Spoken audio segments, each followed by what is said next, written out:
नमस्कार, बहुत बहुत स्वागत है आपका हमारे चैनल डिबेट फॉर फ्यूचर में। आज हमारे साथ ऐसी हस्ती जुड़ी है जिनको ना तो कोई परिचय के मोहताज है और ना ही इनको इंट्रोड्यूस कराने की ज़रूरत है।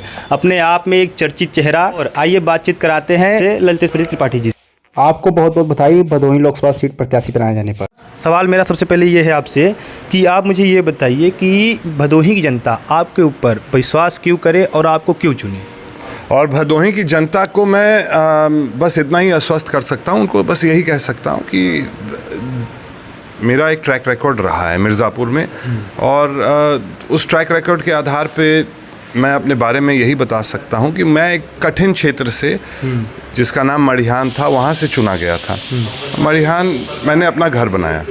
मैं जब वहाँ से निर्वाचित हुआ था, मैंने वहाँ पे अपने आप को वहीं पे बेस किया, ना कि लखनऊ बेस किया अपने आप को, ना कि मिर्ज़ापुर तक भी मैंने अपना घर नहीं बनाया। मैंने अपने आप को वहीं मड़िहान क्षेत्र में ही अपना निवास बनाया था, ताकि लोगों को ये सुविधा रहे मुझसे मिलने की। क्षेत्र की जनता, क्षेत्र की गरीब जनता को के ऊपर ये अतिरिक्त भार मैं नहीं देना चाह रहा था कि वो भाड़ा किराया लगा के मिर्ज़ापुर या बनारस आएँ, सरल तरीके से उनसे मुलाकात हो जाए, यही मेरी सोच थी।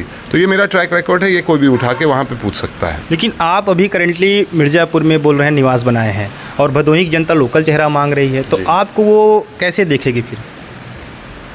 अब भदोही जिला बनारस का हिस्सा था, मेरा भी ताल्लुकात बनारस से है, तो बहुत पुराना हम लोगों का यहाँ पे इतिहास है। हमारी बहुत नज़दीक रिश्तेदारी है यहाँ पे। हम वहाँ पे अभी तक कठौता रहते थे। पंडित स्वर्गीय श्यामधर मिश्रा जी के परिवार में हम लोगों का पारिवारिक रिश्ता रहा है और आना जाना लगातार रहा है। तो लोकल की बात जहाँ तक आती है, मुझे लगता है कि उत्तर प्रदेश में अगर हम लोग बात करें और देश की बात करें, तो बनारस में भी लोकल चेहरा चाहिए होगा फिर। ये सिर्फ भदोही पे लागू नहीं होगा, बनारस में भी। तो पहले बनारस वाला लोकल चेहरा हम लोग खोज लेते हैं, बनारस वाला लोकल चेहरा हम लोग जिता देते हैं। देश में जो बदलाव की ज़रूरत है उस पर चर्चा करनी चाहिए। और जो व्यक्ति, मैंने जो मड़िहान का उदाहरण आपको दिया, मैं 2009 में मड़िहान से चुनाव लड़ने के जब मैंने मन बनाया था, तो वहीं पे रहना शुरू किया मैंने। 12 में जब मैं चुनाव जीता वहाँ पे, तो मैंने उसी को अपना निवास बनाया।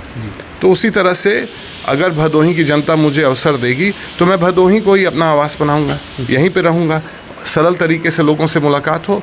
और मेरे बारे में मिर्ज़ापुर से आप पूछ सकते हैं, यही कहा जाता है कि यही एक मेरी विशेषता थी कि मैं क्षेत्र के अंदर रहता था, क्षेत्र की जनता के बीच में रहता था। यही मेरी पहचान है।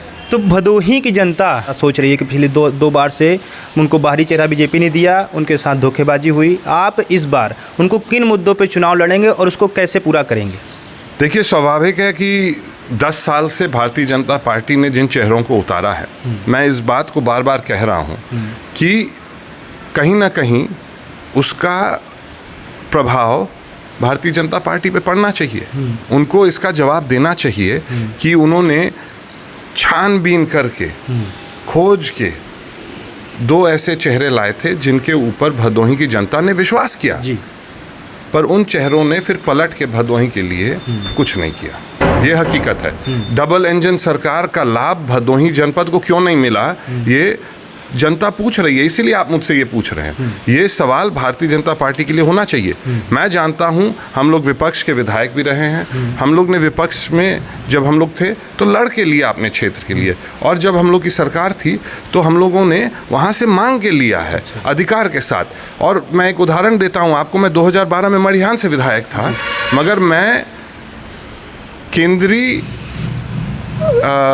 कपड़ा मंत्री का कार्यक्रम मैंने भदोही में कराया था। मैंने उनको बुलवा के यहाँ भदोही में कारपेट इंस्टीट्यूट में उनका कार्यक्रम कराया था, क्योंकि सरकार मेरी थी और ये कालीन उद्योग, कालीन व्यवसाय भदोही और मिर्ज़ापुर दोनों जनपदों को प्रभावित करता है। मेरे अंदर ये इच्छा थी, तब मैं लाया ना उनको। क्या कारण है कि पिछले 10 साल में उनका कार्यक्रम, कपड़े मंत्री का कार्यक्रम नहीं लग रहा है, वो कुछ दे नहीं पा रहे हैं?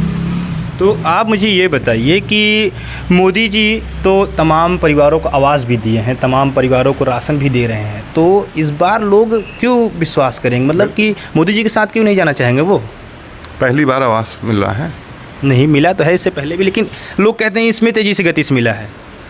आंकड़े देख लीजिए, आंकड़े तो कोई देखता नहीं है। अगर आप देखिएगा आवास मिलने की जो गति है वो 2004 से 14 के बीच में जितनी संख्या में उत्तर प्रदेश में आवास आते थे उससे कम ही आए हैं। और कम आए हैं। इसका उदाहरण मैं आपको बता देता हूँ। बताइए। आवास मिल रहे हैं किस सूची के आधार पर? किस सूची के? आप बताइए।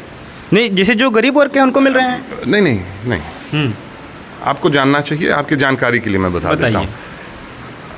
जो जनगणना हुई थी 2011 में, जी